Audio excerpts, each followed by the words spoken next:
Ladies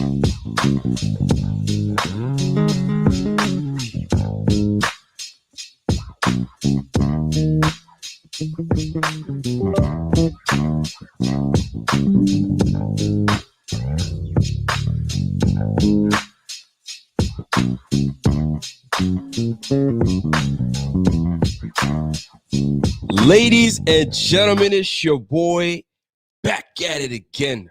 Welcome to another edition of the Rico Report, brought to you by you know who is the Buffalo Fanatics. Folks, I apologize. Listen, I'm not normally live on a Wednesday evening, but you know what? Things got to happen. Things got to shake. Some things happened yesterday, but I was like too pressed for time. So I'm like, I'm not trying to rush a show. And we got a big week ahead. So you can't just rush something like that and think that, you know what I'm saying, it's going to be a smooth show. But let's get into it, baby. So many things to get into. So I want to get into the first and foremost. If you guys have been living under a rock, Mr. Dion Dawkins himself has been nominated as Man of the Year by the NFL. They have nominated my man Dion. Dion, listen, man, that dude is a good brother, man. He is a good dude, and what you see already snowed, that all that stuff that you see on TV. You know what I'm saying? There's some people that'll put up a front and do all those things on TV, and then once the cameras are off, they're, you know what I'm saying, back to like low key self. Fam, this guy is lit every single time. He's lit every single time. I've had the opportunity alongside my man Z-Bot to chat it up with Dion. I've chatted up with Dion in the past, and funny thing is the way that the relationship between myself, Dion, and the Buffalo Fanatics, my man Pierre, Bobby, all of us, simply just reaching out and welcoming the rookie. When he was a rookie some years ago, what 6-7 years ago, we reached out. We're like, listen, man, anything you need from the fan base, we got you, fam. And it was just a budding relationship from there. It was just a mutual respect, and it's just really nice to see genuine people be recognized for doing things in the community, right? He's a big personality, but it's what he does in the community that's huge, right? He's got the Dion's Dreamers and all of that stuff, so that's amazing. Shout out to my guy Dion Dawkins, man. He's been holding it down, you know what I'm saying, as the left tackle and holding it down for our guy Josh Allen and keeping him upright. And he's been having a phenomenal year this year. So shout out to our guy, Pro Bowler Dion Dawkins, and his nomination for Man of the Year. And truthfully, if you're nominated for this award, that's an accolade on its own, right? You got people that are recognizing you for being a man of the people, man of the community, and being an overall good individual, solid individual. So you can't ask for a better individual to be put on that stage and to be a nominee for this award. So hopefully he gets it. I mean, he's amongst some I'm sure some great individuals. But shout out to my man Dion, man. Dion deserves that thing, man. He's been that dude. He's been a good man, and shout out to my man Dion's Double D Doc, and hopefully he comes away with the award and bigger things ahead. So that being said, I want to get into, not so great news. Von Miller, Coach McDermott, Brandon Beane, they had an opportunity to answer some questions, and I was able to listen to both press conferences. And I'll say this though, okay? Brandon Beane has always been someone that if you ask him a question, he stands on his business and he answers you to a T. There's no and ifs, buts. He's got you. You want a response? I'll give you a response. And I'm not gonna flub around. I'm not gonna, you know what I'm saying, like give you all the fluff. He'll give you what needs to be given, right? All the information gives that needs to be given. So they were putting him on the spot. They were asking him some valid questions. There were some things that I didn't quite agree with how he answered it or his response to these answers, but none of these questions were tough. They weren't easy questions. There were some hard-hitting questions. So salute to the media crew for asking the tough questions that we as a fan base are curious to know, would like to know. And one of the questions that stood out, one of his answers that stood out was, you you can't make everybody happy, and I'm paraphrasing here, so forgive me. You can't make everybody happy, and something to the nature of we're gonna let the facts play out. We're gonna let the NFL do what they do. We're gonna do what we do, but we're confident because the question was, are you confident? How confident are you in that this is it's not going to affect him potentially being on the Goodell's exempt list? Are you confident that he'll play? Is there something going to be happening? He said, listen, pretty much until there's new information that comes out, we got what we need and we feel good about it. Is he going to play or is he going to be active? And he didn't pretty much, he didn't deny that he's not going to be active. Let's put it that way. So we could see Von Miller on the field, right? And now the one thing that did stand out to me that I was like, I wasn't sure how that felt, right? And I like that he said we want to let all the facts play out, and we don't want to jump the gun and make a decision, and you know what I'm saying, and make a conclusion when we don't have all the facts, right? So then it made me go right back to Matt Ariza, right? We already know everything about Matt Ariza. Obviously, he's been exonerated from that. There's nothing. He's not part of that, and he got his name cleared and so on and so forth. But the damage was done. But these brothers didn't care. They said, "Yo, you out of here." Now I get it. He was a rook. He didn't step foot on the regular season field, and they had nothing. He didn't owe them anything. They didn't owe him anything. Like we don't have that relationship. You just got here, so we're not about to get into all this rah rah, especially with these accusations. They let him go, or they could have just, you know what I mean, put him on ice until all the facts come out, so on and so forth. But they didn't even care to do that. Just say, "Yo, you're out of here." So why not give Von Miller the same treatment, right? Not you're out of here, but like a little more pressure, a little more like, "Yo, wait, no, we're gonna wait till the facts come out." So somebody was like, "Well, what about the Matt Ariza situation? What you gonna say about that?" His response was more like, "Every situation is different. Facts, they are different, but the circumstances aren't too far from each other. They're not too far from each other. Conduct to the NFL, conduct to your team, it doesn't look good. So, like, what you gonna do?"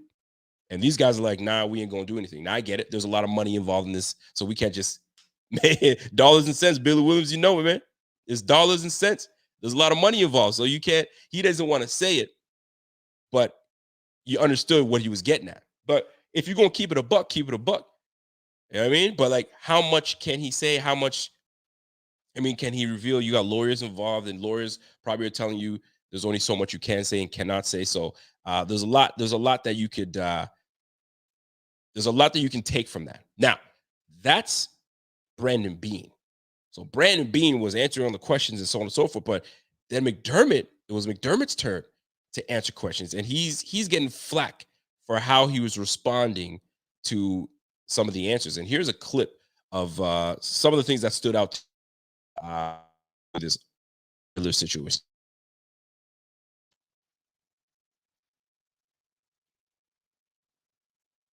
If I can,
so I'm not sure. Were you guys getting the audio there? Because I got a couple comments saying that they weren't getting the audio. So if you guys weren't getting the audio, apologize. I got to try to fix that. But I got a new laptop. I'll tell you about that in just a moment. But here's the thing.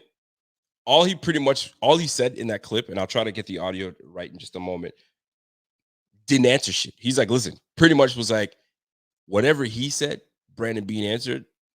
I don't really got anything to add to that. Truthfully, I'm only really interested in coaching this team and getting to where I need to get to. There's nothing else that I need to jump into. What's been answered has been answered. I'm not going to provide any more information that you need to. Like, I'm paraphrasing here, by the way, folks. So there's really nothing else for me to. I mean, there's really nothing else for me to talk about, really. And people are up in arms because they're like, "Yo, you're the head coach. We'd like to get a little insight from you." I mean, he is your player. He's your dude. So how do you personally, as a coach, feel about this? How's this affecting the locker room? Like, how are you dealing with this? Fam, this guy didn't want to talk on nothing. So here's the thing. I see it both. I see it two ways. Two ways in this situation. And disappointed that the audio didn't work, but I'll try to get that sorted out. But here's the way I look at it in this situation here. Damned if he does, and damned if he doesn't, right? If he were to answer it, they critique what he said. But as a head coach, this is one thing that people have been on your ass for a minute. And I don't personally agree with it 100%, but accountability, right? And the one thing is, like, if we were to ask any Bills fan right now and say, "Hey, did you guys get a an answer on that 13 seconds on what happened and who did what and so on and so forth?" How long even to this day, some people don't really know because nobody wants to say none, right? We only have speculation. Who screwed up, who did what, all that, all that in the third, right? So people are already on your ass for not answering questions and getting into it. And here you go talking about, nah, I'm gonna just let it be. I'm ready to coach this team. I got practice in 15 minutes. I gotta go handle this stuff. I get it. You got a lot on your plate, and this is the least of your worries because right now you're trying to get dubs. You're trying to get wins. That's what you're judged on. You're judged on as a head coach. Can you get these guys to win out? Because in the end of the day, that's what has to happen. You have to get these wins. You've got to win out. So that's where his focus is at. But as a head coach, when you're behind the podium, you got to be head coach. You got to answer for these things. And for you to sit here and not say a word and keep, you know what I mean, be quiet, I'm not with that. See, that's the one thing that with McDermott that I'm not a fan of. Like, if they ask you something, you better stand up and answer it. That's your player. That is your player. You got to answer that stuff. And you're on the bye week. I know what happened on the bye week, but yeah, guess what? We talking about it. So it's your job to either quiet us from asking questions. You gotta give us something to. I mean, even if he said, you know what, I'm disappointed that we're in this situation. And Von Miller knows enough. You know what I'm saying? And even if you wanted to just jump into a little bit, you can generalize it to kind of give the reporter something. But this brother stood on his business, talk about, I got a coach, I got a team to go coach. Now, on the flip side, all that Von Miller stuff, I don't care. In his mind, he's probably like, I don't care about that stuff, right? I'm trying to win. Because right now, if I don't, we miss the playoffs. The noise is going to be mad loud. I know that I got, I'm saying, some confidence that 0% that I'm going to be fired, but nothing is ever 100% ever. You know what I'm saying? Until that actually happens. So he could be sitting, I'm not saying he's shook because he got the vote of confidence that you're going to be back. But at the end of the day, fam, you got to win out. So if you're going to stay silent behind this, and when people are asking you questions, you better be on your business when you get on the field, and you better start putting wins together. Get your team to be stop being the number one penalized team in the league. You know what I mean? Get your shit together. Because I'm a McDermott guy. I am. But I'm not gonna sit here and act like, he ain't got no problems, because bro, you do. You got some problems on your squad, man. And you got a lot of things you got to fix. And right now, the jig is up, man. People are like, fam, you need to be out. Bills fans, a lot of Bills fans ain't happy with you. And this don't help the situation when they're asking you questions on your players and you trying to play like, nah, I'm about my business. I'm not going to answer questions. Bro, you got to answer these questions, bro. You're the head coach. You got to answer for that stuff. And you can't play this, because if you lose, you better answer for that. You can't give us this cookie cutter questions like last time, or cookie cutter answers like last time. So we'll see. Eyes are going to be paid attention to Mr. McDermott. And so will I, because the last 5 games and how his body language is and how his team is going to prepare means a lot. Now, the one thing that McDermott can say, he can tip his hat, if you will, is that after every bye, he's undefeated. He's 6-0 following a bye week. So kudos to my man McDermott. Love that about you. You know what I'm saying? That means you're able to get your boys prepared. You're able to get these guys ready to go and whoop some ass, because these Chiefs that are coming up, I know they're not the same Chiefs of old, but this Chiefs team is still a solid team. This same Chiefs team still is hoisting a top 10 defense. They're still a solid defense altogether. So that's one thing that stands out when I see McDermott and I see all this chatter surrounding him and surrounding the team. We'll see how this all plays out in the end, because boy, people are gonna be coming at your ass, boy. They will be. Shout out to my man Cody. What's up, Cody? I'm getting tired of McDermott answering questions like Belichick, man. Bills fans need context or heart. I'm feeling you, Cody. And that isn't what a coach has been like the last two or so seasons. Tell me I'm wrong, Rico. No, you ain't wrong, bro. And I'm still kind of salty that we never really got a straight up answer on that 13 seconds. You know what I'm saying? Like a real straight up answer. What the hell happened? You know what I'm saying? Like, I'll tell you right now, I don't know Coach McDaniels to Mike McDaniels, for the coach for the Dolphins. But I can tell you, if a huge blunder happened, right, I'm sure he would explain, all right, man, here's what happened, man. This. He'd do it in this quirky, weird way that he is, but we get a response and be like, all right, man, that's what happened. And then people can, cast their, you know what I'm saying, their negativity towards whatever the reasons are, but then it's over with. You know how people are. People up in rage for a good like month or so, and then it's on to the next. So take your lumps, take your licks for the few weeks that you messed up, and then we move on, and you can learn from that shit. But McDermott is one of those cats that's like, he holds things to the vest. But I still F with that dude. I still F with McDermott, man. He still has a locker room. They still respect him. And we'll see how the rest of the season plays out, because this is a brand new season, folks. This is a brand new season. 5 games, that's it. Every freaking game matters here on out. So we'll see how this all plays out, right? So, which brings me to the main topic of the day. Are the Bills ready to make that run? Are they prepared to make that run? Did this bye week come at the right time, right? And it's a fair question, because you're sitting here looking at okay, so the landscape of the league, who's won, who's lost, right? Where we're sitting at. I mean, I'm not going to go through the calculator, because my man Zbot did an excellent job a couple days ago of giving you the opportunities. And I think we both know, I don't need no damn simulator. I don't need no damn playoff simulator. Let me know one loss and we're done. One loss and we're done. It's a wrap. Because this team is this league is too good. You know what I'm saying? And right now there's a lot of parity right now. There's a lot of teams losing teams they shouldn't lose to, teams winning games they shouldn't win. And then you got the Bills. Bills are plus over 100 in points differential, and we're sitting at a 6-6 record. You got the Atlanta Falcons sitting at 6-6, same as the Bills, with a freaking minus 10 point differential. Like, give me a freaking break, man. That's just bad breaks for the Bills. But you know what? What's the saying? Good teams always find ways to win no matter what. Well, we are finding ways to lose. So what does that make us? Are we a good team?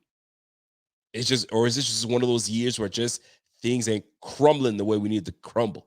That cookie ain't crumbling the way we need it to crumble. That's what it's feeling like, right? So really my questions are, how are we going to make this run? How do we make this run? What is important in order for us to make this run? Well, first things first. The thing that stands out to me the most. Let me get my bandage right. All right, give me 2 seconds here. So the keys, obviously, to making this run, right? And it's got to be an epic run, because we got to win out. If we got to win out, and that's just what it is. We have to win out. There's no questions. There's nothing for us to pause and think about. We got to win out. One loss is a wrap. And this Chiefs team is a great test. Our test, in my personal opinion, our test started last week, 2 weeks ago, against the Eagles. Can we play against a perennial playoff team? Can we play against a former Super Bowl contender that was in the Super Bowl? Can we match up against these boys? And we certainly did. We certainly did. And you saw that. You saw it with your own eyes, man. A couple mistakes, a couple bad breaks, and the Eagles are back in it. A couple miscues on defense, and the Eagles win it. A couple miscues on offense, and we're a walk-off touchdown away from sitting here at 7-5 instead of sitting here at 6-6. 7-5 sounds mighty nice going into the bye than going into face the Chiefs, because now you're at 8 wins if you get onto the Chiefs. And now we're like, okay, now we're in it. Now, okay, where are we seeding? Now we're talking about seeding at this point. Right now, we're talking about, can we even get in? And it's going to take us to win out. So how the heck are we going to do that? How the heck are we going to do that? So first things first, it's going to come down to discipline. That's all I can tell you. It's all about discipline. It's going to come down to that. It's never going to waver from that. The teams that are more disciplined are the teams that have the success. If you're undisciplined, you acting a fool, you don't get far. I mean, listen, just go back to your school days. Go back to your primary school days. Go back to your high school days. You know what I'm saying? Those that you watched around you that had no discipline, even when you played sports, no discipline, were the ones that just found themselves in issues, found themselves getting benched, right? Found themselves getting in trouble with the principal, found themselves getting arrested, found themselves like, I mean, discipline, man. And let me show you. And it starts, that discipline that we talk about, it starts with things like this. Let me just find my clip here that I had. Look at this. Look at this mess right here. I want you guys to have a quick look at this, right? So out of all the teams in the league, with 84 flags thrown on them, 84 flags. You're in the ranks with the Seahawks, right? The Seahawks are our middle tier team. They're nowhere near as good as obviously the Bills, in my opinion. You got 81 flags against the Dallas Cowboys, but the Dallas Cowboys are a playoff team. They're pushing for the playoffs, and potentially they might even win their own division if they keep this up. Not when they play the Bills, though, that's for sure. Then you got the lowly freaking Bears. You got the lowly Cardinals. You got a team that seems to be getting hot potentially in Green Bay Packers, but who knows how they're going to do in the NFC North. Then you got the Broncos that just got blown out or just beat. Then you got the freaking Panthers, and you got the spot. And we can't a team that's 6-6 with 84 flags, and you think that you're going to go somewhere. You're not going nowhere with that bullshit, man. So this discipline, that's got to come from, and I have to admit it has to come from at the top. If your team, I mean, listen, did you see New England on that squad? Is New England there? Listen, you don't dare pull these dumbass stunts with Bill Belichick, because he'll bench your ass real quick, or he'll cut your ass if you keep that shit up. And they're one of the worst teams, but it is on coaching. And I wouldn't say I struggled with it, because I'm very big on players play. Players play. They're the ones that are in the game. They know what they're supposed to do. But when you know what is waiting for your ass if you mess up, you're going to be zeroed in and focused, and you're not going to be pulling all the stupid shit. It's actually killing us, because how many times have we made positive plays? How many times have we made positive plays offensively, defensively? You look around to see if there's anything, or you look at the bottom of your screen to see if there's a flag thing that comes up, and you're like, another flag. That shit kills you, bro. That shit kills you. 84 flags leading the damn league, and you're trying to win? Fam, no, that kills you, bro. So like that's where coach comes in like, yo, I'm dead serious, man. Y'all need to fucking Get your shit together, because we're not winning if we're getting flagged up. Imagine that. We're playing the Chiefs. We march down the field. We score. No time left. We're down 3. We score. Flag on the play. That's it. Bring it back. Nah, man. It comes a time where, like, fam, we gotta wake up. We definitely gotta wake up. Because it used to be, what was that? My man said 9 in a row. We gotta go 9 in a row. That's right, Silas. I see what you're saying. We gotta go 9 in a row. You're right. It ain't gonna be 5. We gotta go 9 in a row. We definitely do. And knowing, and I'm gonna go back on the flags and the discipline, knowing that these refs have been some ass this year. They've been not great. Like, I mean, you're hearing it from the analysts. Even the analysts are like, yo, fuck, like, what are these guys doing? Like, these refs are terrible, right? Knowing that, you still got to be better. You still have to be better, but we're not. We're letting this thing kill us. 84 flags, bro, that's nasty. That is nasty, man. So discipline is what stands out to me. That's the one thing that if we're going to make a run, the keys to making an epic run is to just stop with the penalties.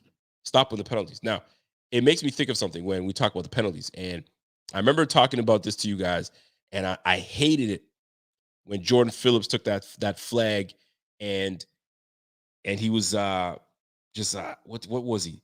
When Kelsey flinched it and he took off and just smashed that dude. Well, my man had a response for that. He had a response for that. And pardon that beep. He had a response for that. I'm not going to play the audio. I'm hoping you guys can hear the audio here, because Jordan Phillips had a response for that very play that happened. See if I can find it. I can play that for y'all. And I'm with it. So check this out. This is Jordan Phillips.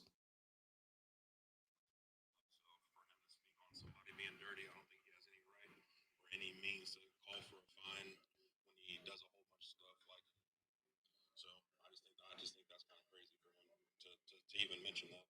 I'm 335 pounds. How am I going to stop regardless? How do I know that the ball wasn't going? After I saw him move, I put my eyes on him, and I'm going to go. Even if they would have got that play off, it's just either them hitting us or us hitting them. Like, you can dish it out, obviously, but you can't take it. So that's just soft. He is a well-respected guy around the league for whatever reason. And now he suddenly has a voice because he's on his brother's podcast and whatnot, so he thinks he can use it. But the way he's using his voice, it doesn't make any sense. But you look at the touch push he got. So pretty much, if you guys can hear that, pretty much what he was saying, I gotta fix that up for you guys. He's pretty much saying, yo, quit being soft, bro. Quit being soft. Ain't nobody trying to hear all your nonsense. Like, get it together. You know what I'm saying? Like, you're a big boy yourself. Like, you're going for people's knees, and you talking about tush push this, tush push that, and tries to roll him up. So for him to speak on somebody being dirty, I don't think he has any right or any means to call for a fine when he does a whole bunch of stuff. Like, so I just think that's kind of crazy for him to even mention that. I'm 335 pounds. How am I going to stop? That's 335 pounds. That's better. Okay, you guys can hear that. I'm 335 pounds. Listen, I saw you flinch. I'm going for your ass, because if it's not me that's going after you, it's you coming after me. So I'm getting after that. But I give you that clip there to understand where those little penalties kind of, it's momentum giving, right? It's one of those moments where you're like, how did he take that flag? But once you see that there was a flinch, you understand it. And now that I understand what was happening and I saw the footage that there was an actual flinch, I'm all with it. But he was right, though. Yo, you guys are coming after us. You guys are getting at our knees. And Jason Kelsey talk about, he should be out of, man, quit that nonsense. But it does come back to discipline. And we've got to be better in that regard. We got to be better in that regard. So that's one of the key things that stands out to me. And if we're going to make this run, right? Number 2, Joe Brady and Josh Allen. That duo right there needs to continue. We need to be great with these two guys, because ever since Joe Brady has taken over, we've seen this offense flourish. We've seen this offense put points on the board, and it's not a struggle. When we had, obviously, Ken Dorsey, we had stretches of games where we could put points on the board, but boy, did it come to a point where it was a struggle to put up 20 to 25 points. It was a struggle for us to get there. We go up against the Eagles, and we put up 30, no problem. Problem is, we allowed 30 on the defensive side of the ball, but that's a whole other ball game. But this Joe Brady, Josh Allen connection, this Joe Brady, Josh Allen duo needs to be dialed all the way in.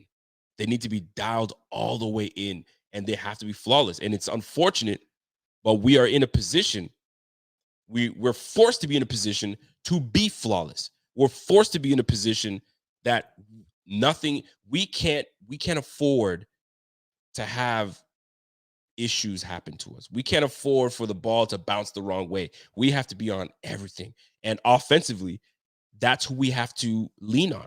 Unfortunately, we can't lean on the defense. We've seen that time and time again, where we put points on the board as an offense. We get through all the BS of all game long, where we struggled and we did what we need to do. But Josh Allen, as he always does, puts the team on his back, gets points on the board. We get ahead and we say, defense, just make a stop. Defense, slow them down. Defense, get us the ball back. Make a stop. Defense, don't let them score. And look at our record, 6-6. I mean, maybe 2 games, I can stand on one that I can say that was Josh Allen's fault, and that was week 1. When you give the ball back to the other team 4 times, you keep that team to 16 points at the time before that special teams touchdown. Like, fam, like that's a problem. That's a big problem. But we know that. But the rest, maybe the Jaguars game is 50-50, but at the end of the day, we didn't allow it. We gave the Jaguars 2 huge drives that ended up turning into scores. Like, we just can't have that type of stuff. So offense has to be flawless. And I hate to break it to you, but it has to be. We got no choice. Because if we're not, and we're going to depend on this defense to do something, you might as well pack your shit and get ready to go to Honolulu. And I'm not talking about no Pro Bowl shit. I'm talking about, go find yourself a vacation spot and just chill out until next year. That's the type of situation we're in. Is win, or you find yourself a destination spot. Start calling for your travel agents and start making them look for spots. If you're going to play that type of bullshit, you got to be freaking 100% all in and flawless. There's no and, ifs, buts. That's just what it's got to be. Super chat coming in from my man Cody. What up, Cody? He says, here's 2. Answer my question above, Rico. What you got? What you got, Cody? Let me go back to see what Cody's asking. Let me slide on back. All right, I see you, Cody. Cody says, here's a question for you. You're tied up, 20 seconds left, 1 timeout. Do you go to overtime or try to get 3 points? My 7-year-old mother knows nothing about football, and even she was like, why didn't he try for it? Listen, that's the one thing that most folks have been talking about. I mean, I'm over it. I've been there, done that. I'm not trying to get back into it like, you know what I'm saying, like a whole lot of folks. But at the end of the day, I understand why he went that route. I'm talking about McDermott playing it safe, if you will. But at the end of the day, you got to know that your season's on the line. You're trying to win. You got Josh Allen. He was cooking. Let him try. Let him try to go for it. Let him try to go for it. Shows me that you want it. But I also understand you got to play on the safe side because you want to give your team an opportunity in overtime. And that they did. They got the ball back. They marched down the field. We missed it. Because had we got it, we wouldn't be talking about that. We'd be like, McDermott played it safe. We got the ball back. We marched up. We scored. We walked off the field. We out of here. But that's not the way it worked out. We all know that. So, I mean, it is what it is. I get it, Cody. I get it. But it's just one of those situations, brother. It's just one of those situations. So, Josh has to be on top of it, man. He has been. He'll continue to. And I don't see any different. But the emergence and this bye week with Joe Brady will allow them to cook things up. Will allow them to kind of twist things the way they need to, tweak things the way they need to in order to take over and take advantage of these Chiefs, because these Chiefs, they ain't perfect now. Right now, I mean, they're coming off did they win the last game? I can't remember if they won or lost this last game. I think they lost this last game. So they're going to be just as pissed off coming into this game as well. So if you think they're going to lay down for us, y'all got another thing coming. It just ain't going to happen. These boys are going to be ready to try to get their dub because they're trying to, you know what I mean, work their way to get that bye. That's number one. They have a stranglehold over that division, so they should be able to take that division no problem. I mean, the Raiders ain't gonna do anything. Chargers certainly ain't gonna do nothing. You know what I'm saying? So, I mean, think about it. Think about what's in the West. They ain't gonna do nothing about it. So right now, you're looking at this season that's been going down, and what we've seen from this team ain't nothing really to stress about with these Chiefs because we have the personnel. We can go at it, and this this team was built to try to go at, and that's the sad part too, right? They built this team to go at the Chiefs because the Chiefs was the team to go at. What they didn't realize was everybody else was catching up to your asses. Dolphins, Jets. Obviously, they don't have a quarterback, but everyone else was trying to, okay, how do you beat the Bills? How do you defend the Bills? We were too busy worried about the damn Chiefs and nobody else. So now you're in a predicament. And this is where this matchup here with this Chiefs is a good one for us because we've played them before. We know them well enough. Andy Reid, obviously going up against his former colleague from back in the day. You know what I'm saying? They know each other well. But we'll see how this all shakes out. But in order for things to shake out, these two guys right here, Joe Brady and Josh Allen, they got to cook. They got to cook, and they cannot take their foot off the pedal. It's as simple as that. They just can't. We can't let that happen. So they've got to be on top of it. And Josh Allen, these last few weeks, has been on the money. And we want to continue to see that Josh Allen. That Josh Allen is the one that we've been waiting for. They've been holding his ass back. Don't run the football. Watch what you're doing. Do that. Family, he unleashed. You know what I mean? Joe Brady was like, yo, all that stuff we were doing before is cool. Now let's try to get this thing going. And I think they're going to tap into it even more in order for us to get what we need. Simple as that. There is no and ifs, but we're going to try. No, we're going to do what needs to be done. And how it gets done is with Josh Allen. It's with him using his legs. The guy's got 9 rushing touchdowns this year. 9 rushing touchdowns, right? And he's on pace to have his best rushing statistical year in terms of getting touchdowns. So watch out for that, man. Dude, if we are 9 wins, if we're a 9-win team, he's a shoo-in. And I hate to even talk about this, but he's a shoo-in as the lead MVP. Lead. But when you're posing a record of 6-6, it's hard to put you in that conversation, bro. It's hard to put you in that conversation. Those 13 interceptions, they stand out, right? But so do his touchdowns. So do his touchdowns, man.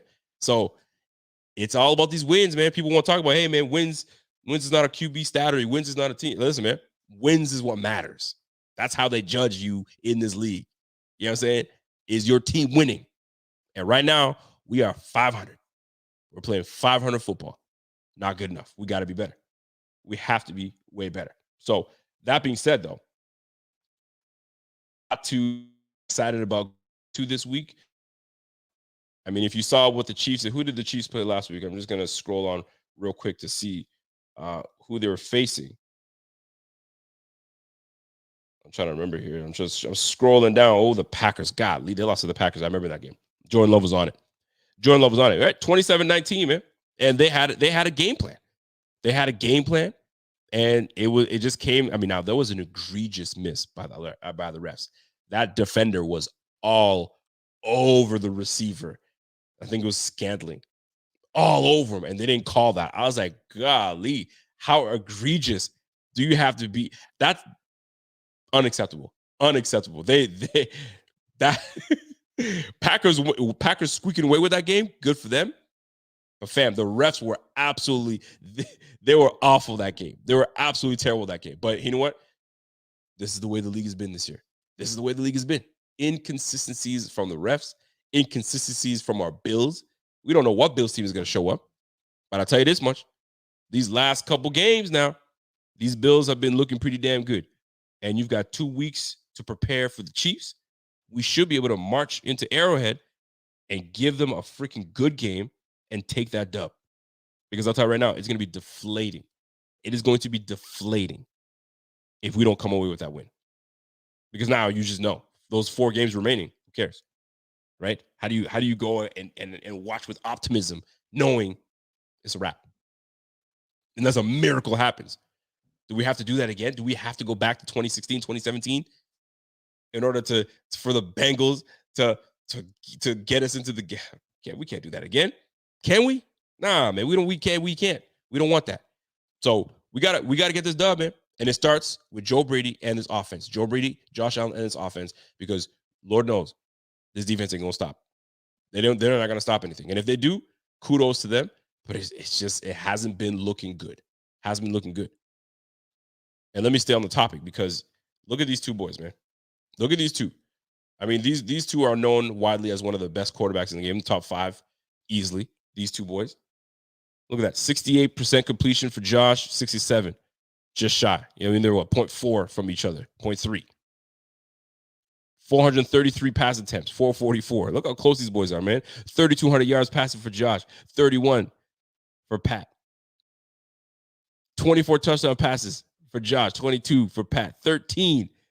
I mean, 13 picks for Josh. Looks terrible, right? Look at 10. Look at my man. 10 interceptions for my man, Pat Mahomes. 15 sacks. He's been sacked 15 times, Josh Allen. There's 17 for my guy, Pat Mahomes, man. And guess what?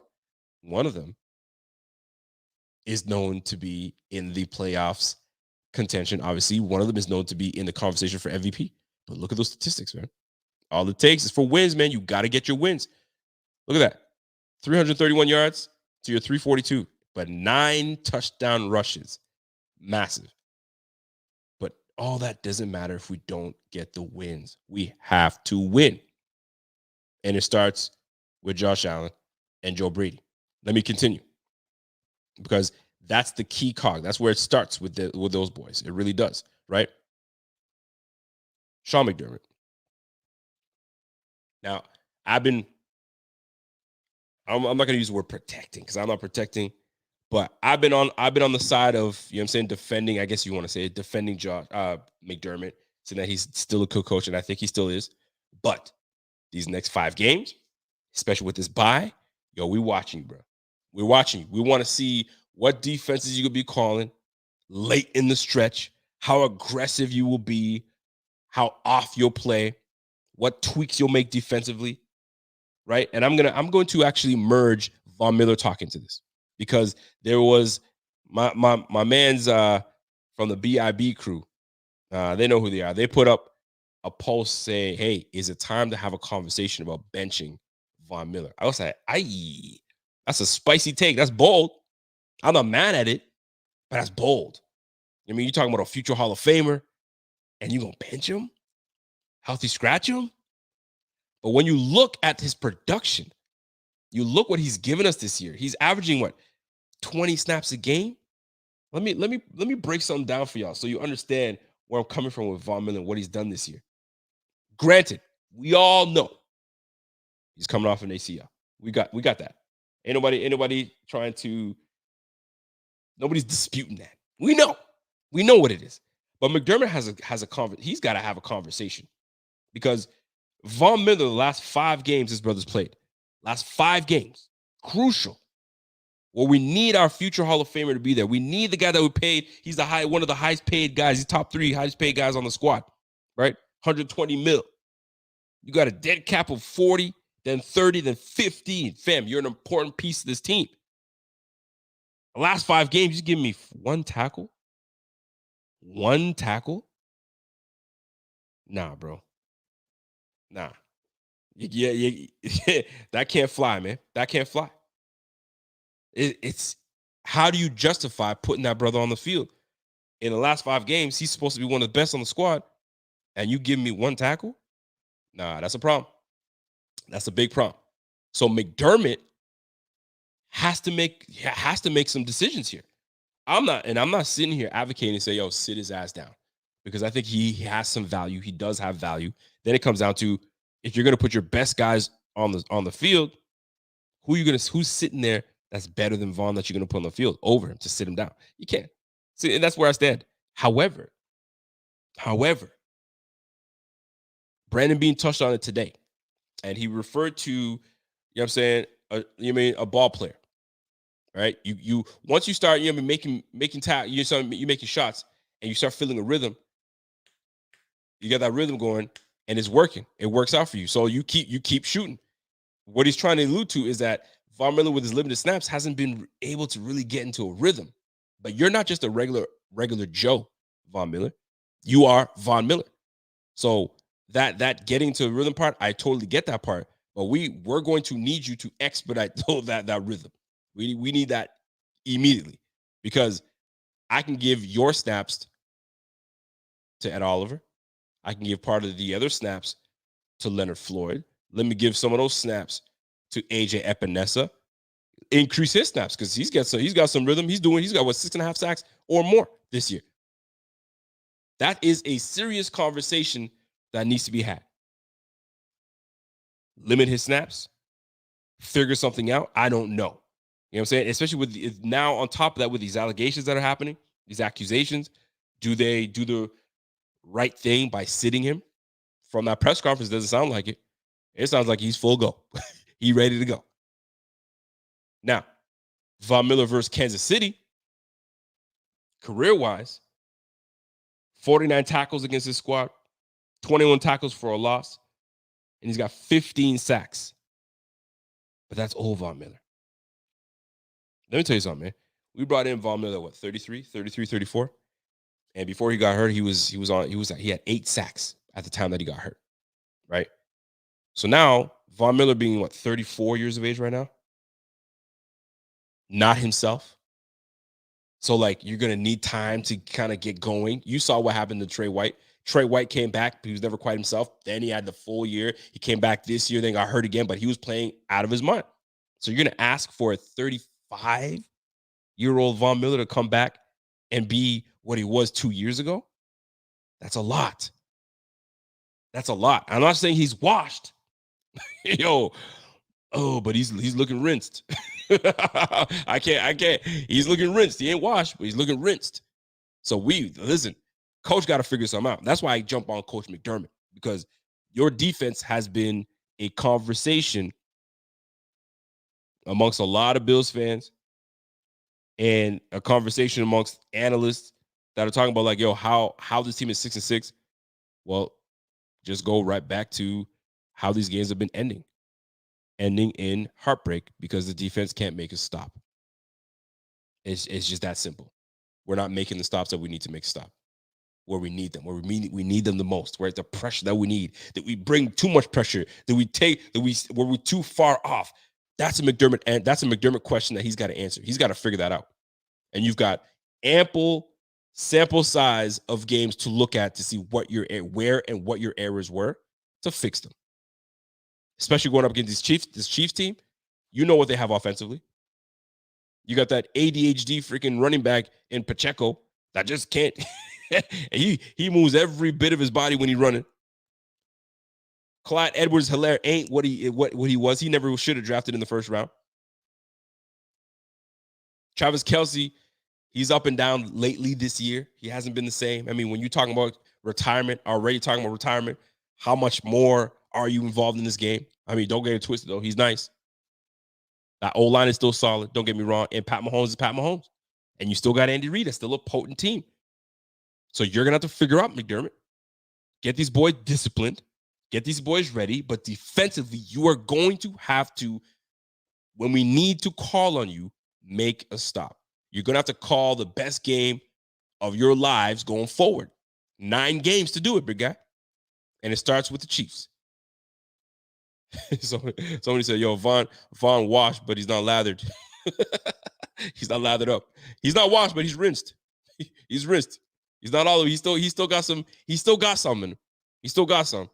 But we need that.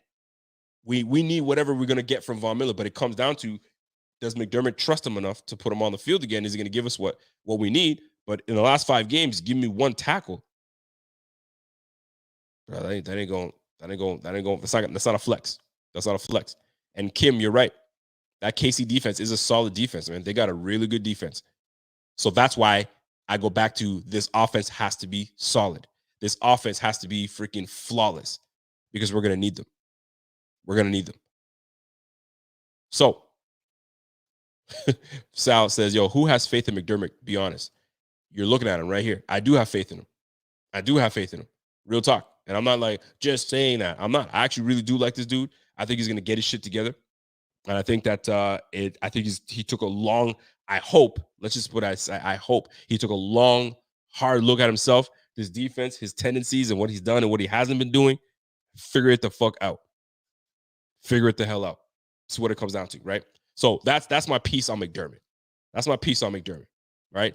This epic run that we got to make. Joe Brady, Josh Allen got to be flawless. They just have to. We're in that realm. Sean McDermott's got to come up and figure something out with his damn defense. You got to. Because when Josh Allen answers the bell, you got to answer the bell with your defense. Don't let that performance go to waste. And you've had countless times. It's just what it is, man.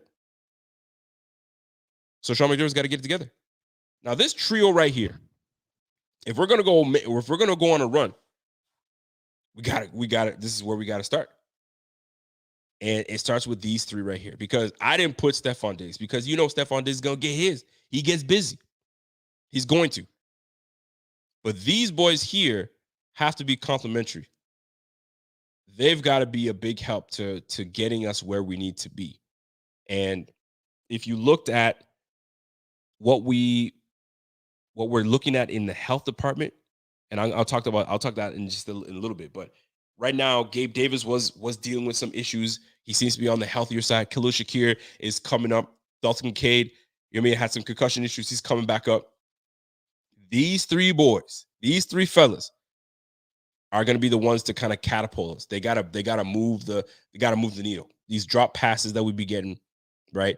I saw a clip where it said if every pass of Josh Allen, every drop pass that the Bills have incurred, if there weren't drop passes, where would Allen be ranked? Bro, he's at the top of the list. He's number one. He'd be the number one. So keep that in mind, folks. Keep that in mind. I got to plug this in real quick. So keep that in mind. So that being said, I bring this up with this Gabe Khalil Shakir situation. More so Khalil Shakir. Let me talk on him. It's clear, and I think we all know this, that the Deontay Hardy signing, golly, that Deontay Hardy signing, I think we've all been there where we try to justify why we brought him in. The speed, we could use him as the the gadget player, the this, that, and the third, all the freaking things that we could try to make up for why we signed him to a $5 million, 2 years, $5 million a year. It's just craziness. We have absolutely not received what we needed out of Deontay Hardy. Now, is it his fault? Who knows? Is there just lack of, I guess, chemistry between himself and Josh Allen? Clearly, there's something that's up.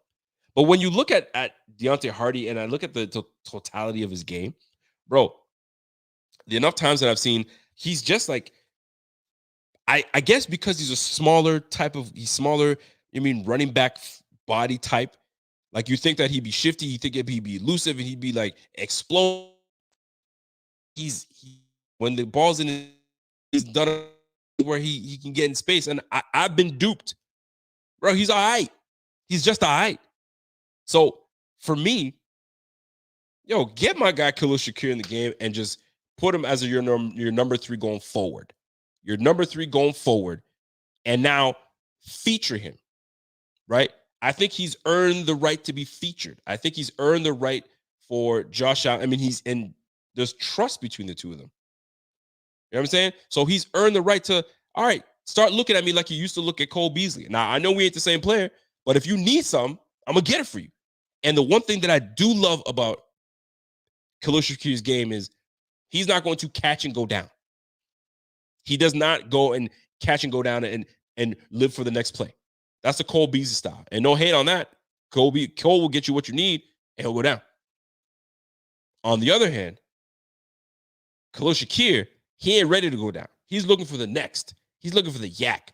Get him in position. Get him in the spots. Feature him in order for these defenses to think it ain't going to be just, Stephon Diggs going after it all the time. So this is where Deontay Hardy comes in. I mean, listen, what has he done in the last 5 games for us? Honestly, if you think about it, I mean, obviously he got benched last game, healthy scratch, but the last 5 games, one reception, seriously, and in the one reception and what? No rushing, no jet sweep, no nothing. Like, come on, fam. Like, clearly they've run out of ways to try to utilize him. So you know what? That's why they brought Andy Isabella. They're like, we need to try something different. So here comes Andy Isabella. Come on, man. Come on, fam. It just ain't working, man. Hardy was supposed to replace McKenzie on the jet sweeps, but Dorsky stopped using that play. So even then, you see this guy in practice every day. You know the differences between him and McKenzie. You know the differences. They're built different.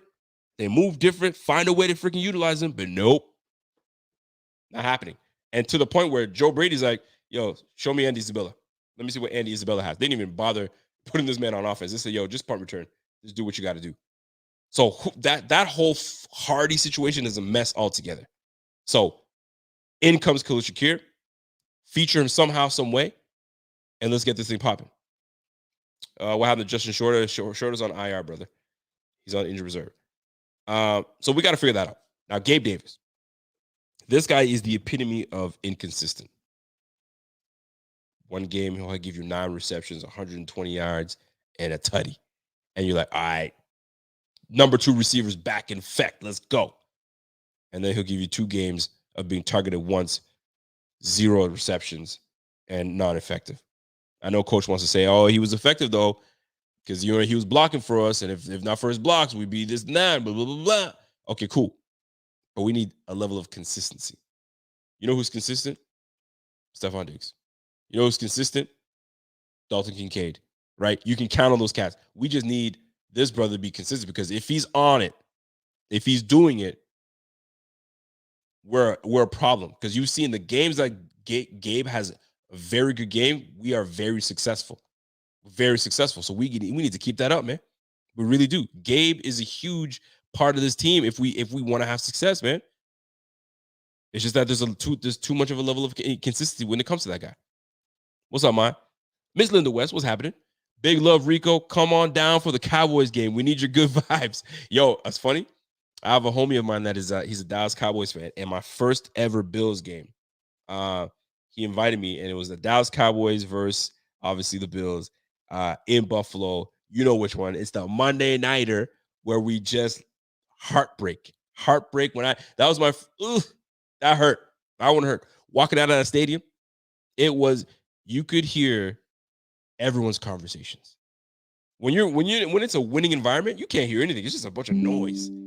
We could hear everyone's conversation. So that was the last time I was in a Bills game with my man that's a Cowboys fan, and he's like, yo, man, it sucks that we're not going to the Bills game. It would have been sweet. I'm like, I know, man, but these tickets are astronomically fucking expensive. So ain't gonna be me, right? But that would be lovely, Linda. That would be freaking amazing if I could go. But you know what? We got to handle, girl. Don't be talking about no damn Dallas Cowboys, man. We got to handle these Chiefs first. And it comes down to these freaking guys right here to be the supporting cast that we need in order to get over the hump. Because offensively, that's who we're figuring out. My man said, yo, they're cheap now. Are they though?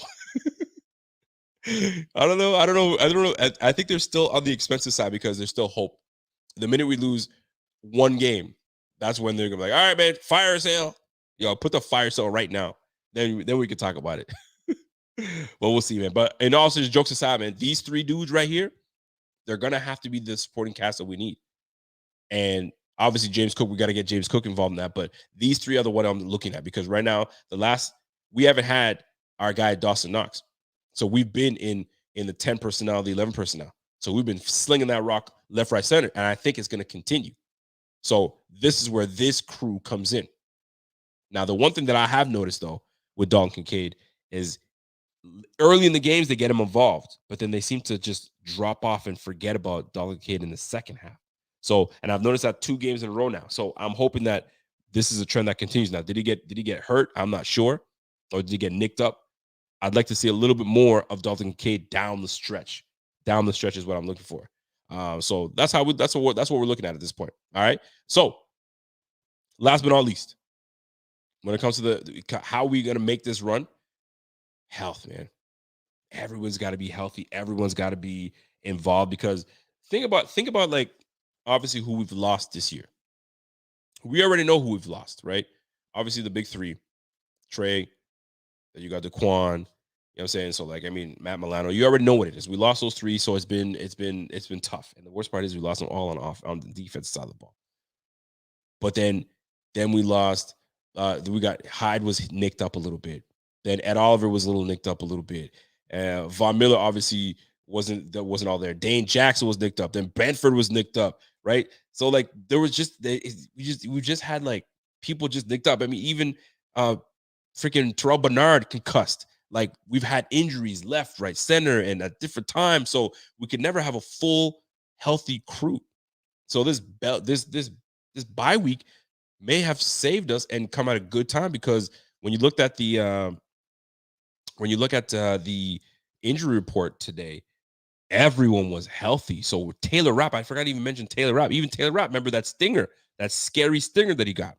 So we get Taylor Rapp back. We get we get the safeties long in the tooth back. You know what I'm saying? We get the old boys back in the back. You know what I mean? Dane Jackson's gonna be back. Benford, we got Rasul Douglas. So a lot of things could play well for us. Maybe this came at the right time for us to go, but this is the shitty part is that maybe we ran out of time. It all starts with this Chiefs game. And these crucial games that we should have won, the Broncos, no business losing that one. It still hurts us. 12 men on the field, that hurts, bro. We should have had that one, right? The Jets week 1, what are we doing? The Patriots, what? Have you seen what the Patriots have done? Did you see that last game against the Chargers? 6-0? And we let Mac Jones just march up on us. Like when you look at this, it's such a disappointing season. Yet we still got that little bit of hope that we can make the playoffs. And that's what actually is annoying and hurts the most at the same time. Right? That's what hurts and is at the same time hurts the most because we're so close, but yet so far away. And so close as in we just got to keep winning out and we're in it. Because I'll tell you right now, if we make a run enough that we can get to the 7th seed, if we can, we're a problem. That's danger. Ain't nobody gonna try to play us at that point. I don't know if I'm giving you guys the right graphics, but if you look at this graphic real quick, as of right now, the 7th seed is the Cleveland Browns. Fam. Cleveland against the Ravens, and we can match up well against the Ravens. It's not like we can't. We definitely can. Let's just say we squeeze into the 6th seed. We got the Chiefs, right? So, I mean, right now, the aim is to be the 7th seed and try to get in on that way. Obviously, we needed the Colts to lose that last game. They didn't. That hurt. The Browns, who knows what they're going to do? They got a mess at quarterback. So who knows what's happening with that? The Colts, obviously, they lost Richardson. So they got guard Minshew's doing it. He's holding it down right now. So who knows how long that's going to last for these guys? But they're still doing it. And then you got the Jags and you got the Pittsburgh Steelers. And who knows? Kenny Pickett being out, but then you can't count out Mike Tomlin. So we dug ourselves this hole, people. We dug ourselves this hole. However, health is the biggest thing for us, right? So let's see how this plays out at the end of the day. Let's see how this all plays out. Let's see how we respond to adversity, respond to our backs being against the wall. And we've got key players that need to play their key part. They've got to. Because if we don't, this would be one of the, I would agree that I don't know how you guys feel about this, but this would be the most disappointing season ever by the Bills. I don't care. Look at the 90s, like failing the Super Bowl, but at least they made that shit. And I even said that. But when you see a talented team as we are right now, and we're on the verge of making the playoffs, the most disappointing season ever, period. And guess who? It doesn't just fall on McDermott. It falls on Bean as well. It falls on everybody. Everybody fucked up. So we got to figure it out. We got to figure it out at the end of the day, man. So health is the biggest thing. We seem to be healthy right now. So we got to make a run somehow, some way, man. Somehow, some way, we got to make a run. Things got to start bouncing our way. And if they start bouncing our way, we start getting momentum. We start feeling ourselves. Woo! The sky's the limit after that, man. The sky's the limit. And the beautiful thing about this thing is, and it works well for both Sean McDermott and it works well for Josh Allen. You're going up against Andy Reid. You're going up against Pat Mahomes. You want to best those two individuals. You do. So when you look at that game, then you go, okay, so let's go to the Dallas game right after. You got to best Dak Prescott and you got to best McCarthy, right? McCarthy's got accolades under his belt. You know what I'm saying? Some people might not like him. Oh, he's a bum. Yeah, he's got something under his belt. So, and right now, Dak Prescott is playing lights out right now. He can't even front it. He's playing lights out. So you got to best those two boys. So you got two back-to-back games that you got to come out there and whoop some ass. And then once you get that momentum with those two games, man, the sky's the limit. But we just got to win out. We got to win out. That's what it comes down to. We got no choice. Got no choice. So I'm going to leave it at that. So that being said, folks, I mean, really and truly, you could talk about this till you're blue in the face. Not I. You know what I mean? But we already know what needs to happen. We already know what needs to go down. You got to take care of business. You've got to take care of business. And you've had 2 weeks to focus. Lord knows, if these boys come out flat, they come out looking like bums. They ain't taking no chances. Nothing changed. Bro, I'm going to tell you right now, personally, I will roast them up. I mean, you might see Rated R Rico back at it again. I'll tell you right now. Because, hey, listen, you already put the fans through some bullshit this year, man. You can't come out against the Chiefs and look like some bums, especially having 2 weeks. You got Sean McDermott 6-0 after every bye. You better make it 7-0. Because this team is too damn good to be messing around, man. So before I get out of here, folks, if you guys have any questions, concerns, let me jump in there. I'm going to get in there. I got my man Brock Campbell. What's up, Brock? Brock says, yo, it's all laughable how rigged this league is. It's coming down to us and the Finns for the division in the last week with the team. I'm telling you, man, they do these things where it's a pain in the ass, because the one thing that we could ask for, and it's really tough to really put into context. Really isn't. You get to the last game, they're gonna want that game. I was thinking, I'm like, oh, maybe they'll be like, I mean, when they won the division, it really doesn't matter who they play. Who cares? Let's just go. Let's roll. Not quite, people. Like these boys are they're not gonna give it to him. They're gonna go for it. They want momentum. They're not gonna sit and get cold and all that stuff. So that week 17, if it comes down to it, F you NFL once again. You know what I'm saying? You put us in this predicament, but you know what? It's good for entertainment. And if we really want to try and sweep these boys again, we're going to have to, but we got to make that run first. We got to make that run. And they got some tough games coming up themselves, the Dolphins. So it's not all doom and gloom just yet. They got some tough games coming up themselves. They got the Ravens they got to play. Who else do they got to play? I know they got to play another tough division team as well. Oh, I think they have to play the Jags, but now what's his face is hurt, so that doesn't help either. So it's a tough one, folks. It's a tough one. But I totally get that, man. Let me get a couple more questions in from the folks, and we can wrap this show up. Let's see here. Yo, if I lose on Sunday to Taylor Swift, I am out as a football fan. Well, shit, we got to find something that's the counter to Taylor Swift. We got to bring that. Whoever's the counter to Taylor Swift, let's go. Who's the counter? That's what we got to know. What's up, Walter? Walter says McKenzie gave us more in the first 4 games last year than Hardy and Sherfield has done combined, and they're both making more than him. I mean, granted, McDermott, chemistry was built with McKenzie, with Josh Allen in the offense for quite some time. So, I mean, it made sense. And, I mean, he was sitting behind Cole Beasley. And once we moved on from Cole Beasley, he was going to take that role. And you're right, he was really good in the first 4 games. And then he kind of tailed off. He tailed off a little bit. Now, Sherfield, he was supposed to, I mean, they loved him with Miami. And he was actually being utilized with Miami. And we just don't know how to utilize him. I just don't get it, man. That part I really don't get. We don't know how to utilize Sherfield. We don't know how to utilize Hardy. We had a hard time utilizing Kincaid at the beginning, and then we started really giving him the ball. Like, I just don't get it. That part of the game, I just don't get. If you have talent, yo, put your talent on the field and let's go. All this politics of like, I mean, this guy's got man. You put your best players on the field and let's roll. I'm not saying that's not what McDermott's doing, but golly, sometimes it does feel like that. It does feel that way.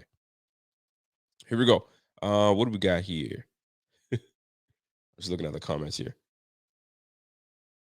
Before I get out of here, Taylor Rapp, Taylor Rapp versus Taylor Swift. Well, listen, if we got, I mean, maybe that's our counter. If they bring Taylor Swift, Taylor Rapp is healthy now. Let's go. Three safeties on the field, one in the box. Let's roll, baby. We don't play no games. Monkey Business, what's up, man? You just want them to make the playoffs for what? For more heartbreak? I mean, Monkey Business, what you talking about, man? We want to make the playoffs so they can win the damn thing, win the whole damn thing. But that's the beauty of football, man. Not everybody can win it. Not everybody can win it. So we'll see. These boys got to show what we got. Show them what we got, baby. What's up, Laura? Laura says, I hope we run the table and surprise us all. I hope, she says, I have committed to watching the Bills versus Dallas game with my Dallas fan family. Oof. I feel sorry for you, girl. So come on, Bills. I will die inside, girl. Good luck. But boy, if we win that game, that'll be nice. But it won't matter as much if we don't take on the Chiefs, because one thing is losing one game, right? That kind of like, okay, cool. But we can't lose an AFC game. We've lost what? 5 or 6 AFC games. Ugh. That can't fly, man. That can't fly. We've lost too many inside the conference. We just can't. Betting odds say that Bills postseason chances are 29%. Is it possible? No, probable is what it is. Oh, it's possible. It's not probable. It is what it is. I mean, 29% is better than 14%. I'll just put it that way, man. And if we get this win against this Chiefs, is just one step ahead. Like I said, if you guys go and check out the pod by my man Z-Bot that he did a couple days ago, he broke it all down on how we can get in, how we can't get in, what needs to happen. And I'm gonna tell you right now, just watching the show, we don't have room for error. And we need certain teams to lose more games than we anticipated that they have to lose. So like, we're asking for a lot. So the only thing that the Bills can do, and it's corny as it sounds, control their own destiny. You got to control your own destiny, baby. That's how it comes down to, really and truly, at the end of the day. So it's just what it is, man. It's just what it is. I can't stress it enough, man. Dolphins are +3 with 2.9. What's that? Dolphins are +3 with 2 95% winnable games. If they lose at least 3 and the Bills drop 1 of the next 5, it's all but over for the division and very possible wild card. Mike, we can't lose. What it comes down to is we cannot lose a game. Period. We just can't. And if we do, say goodbye. Say goodbye to the season and go from there. Simple as that. There's no and ifs, buts about it. That's what it is. That's what it is. Mike Hartle says, yo, Rico got the threads, the laptop, the liquor. He could be he could hold up in there for weeks.